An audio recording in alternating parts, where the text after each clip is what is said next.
Kebakaran yang terjadi di Gedung Kejaksaan Agung RI yang terjadi Sabtu malam hingga pagi ini api sudah dipadamkan. Update kondisi terkini kebakaran yang melahap Gedung Kejaksaan Agung Republik Indonesia Minggu 23 Agustus 2020 masih dalam proses pendinginan untuk memastikan kalau api benar-benar padam. Total 65 unit mobil damkar diterjunkan serta 2 unit mobil pendukung Proto Skylife dikerahkan untuk memadamkan api pada Sabtu malam. Hingga saat ini belum ada korban jiwa dalam kejadian tersebut. Kepolisian Polda Metro Jaya dalam hal ini masih dalam tahap proses penyelidikan penyebab terjadinya kebakaran. Pada kejadian ini, kerja keras tim damkar DKI dalam memadamkan kobaran api yang melahap Gedung Kejaksaan Agung patut untuk diapresiasi.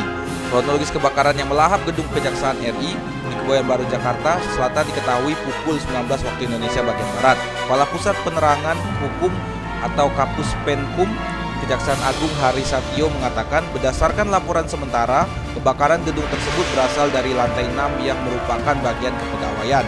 Mulanya, kebakaran besar terlihat di sisi utara sebelah kanan gedung, lalu merembet ke sisi tengah hingga ke sisi kecil bagian selatan.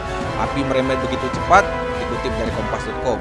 Api yang merembet bagian luar gedung hingga ke rongga-rongga tembok luar bagian selatan pada pukul 22:40 waktu Indonesia bagian Barat. Sempat sesekali terdengar bunyi letupan atau ledakan terdengar dari gedung yang terbakar. Puluhan mobil hilir mudik untuk memadamkan api yang menghanguskan seluruh bagian gedung. Bahkan pemadam kebakaran sempat menyedot air dari kolam Taman Gajah Blok M, Kebayoran, Jakarta Baru untuk mendukung suplai air untuk memadamkan api yang membakar gedung. Menteri Koordinator Bidang Politik, Hukum, dan Keamanan Mahfud MD mengatakan, para tahanan Kejaksaan Agung sudah dievakuasi. Pemindahan tersebut dilakukan sejak pukul 21 waktu Indonesia bagian Barat. Pengamanan pun dilakukan dengan ketat oleh aparat kepolisian. Kejaksaan Agung ST Baharudin menegaskan, untuk berkas dan barang bukti serta alat bukti persidangan tidak ada yang terbakar.